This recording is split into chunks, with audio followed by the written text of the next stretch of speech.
എല്ലാവർക്കും നമസ്കാരം. ആറ്റുകാൽ പൊങ്കാല കഴിഞ്ഞ ഈ വേളയിൽ നിങ്ങളോട് എനിക്ക് ഒരു കാര്യം പറയാനുണ്ട്. എന്താണെന്ന് വെച്ച് കഴിഞ്ഞാൽ, കഴിഞ്ഞ ദിവസം ചാനലിൽ ആറ്റുകാൽ പൊങ്കാലയ്ക്ക് പോയിട്ട് ഉണ്ടായിട്ടുള്ള ഒരു അനുഭവം ഞാൻ അപ്ലോഡ് ചെയ്തിരുന്നു. ഒരമ്മയുടെ. സത്യം പറഞ്ഞു കഴിഞ്ഞാൽ അത് കേട്ടപ്പം കേട്ടവരൊക്കെ കണ്ണീരണിഞ്ഞു എന്നുള്ളത് തന്നെയാണ്. ഭക്തി കൊണ്ട് എന്താണ് നമ്മളെ തലോടാനായിട്ട് നമ്മുടെ കൂടെ എപ്പോഴും ആരെങ്കിലുമൊക്കെ ഉണ്ടാവും.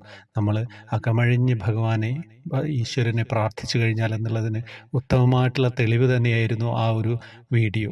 നിങ്ങൾ പലരും കേട്ടിട്ടുണ്ടാവും. കേട്ടിട്ടില്ലെങ്കിൽ അതൊന്ന് കേട്ട് നോക്കണം. അതൊരു നഷ്ടം തന്നെയാവും കേട്ടിട്ടില്ലെങ്കിൽ. എന്താണെന്ന് വെച്ച് കഴിഞ്ഞാൽ, നമ്മൾ ഭക്തിയുള്ള ആളുകൾക്ക്, ഭക്തർക്ക്, നമ്മൾ ഒരു ശക്തിയുണ്ട് എന്ന് വിശ്വസിക്കുന്ന വ്യക്തികൾക്ക് കൃത്യമായിട്ടും ഇത്തരം അനുഭവങ്ങളാണ് നമ്മുടെ ജീവിതത്തിൽ നമ്മുടെ മനസ്സിനെ കൂടുതൽ നിർമ്മലമായിട്ട് മാറ്റുക എന്നുള്ളത് തന്നെയാണ്. നമ്മൾ പല ക്ഷേത്രങ്ങളിലും പോകുന്നുണ്ട്. അപ്പം ഇത്തരം അനുഭവങ്ങളൊക്കെ നമുക്കുണ്ടാവാറുണ്ടല്ലേ. അപ്പം ഈ ഒരു അനുഭവം നിങ്ങൾ കേൾക്കാൻ വേണ്ടിയിട്ട് ഞാൻ ചാനലിലേക്ക് നിങ്ങളെ ക്ഷണിക്കുകയാണ്. ഡിസ്ക്രിപ്ഷനിൽ ആ വീഡിയോയുടെ ലിങ്ക് ഞാൻ കൊടുക്കുന്നുണ്ട്. നിങ്ങളെല്ലാവരും കേൾക്കുക. പിന്നെ കൃഷ്ണ വിഗ്രഹം വേണ്ടവർക്ക് അതിൻ്റെ ലിങ്കും കൊടുക്കുന്നുണ്ട്. എല്ലാവരും കേൾക്കുക. ഹരേ കൃഷ്ണ.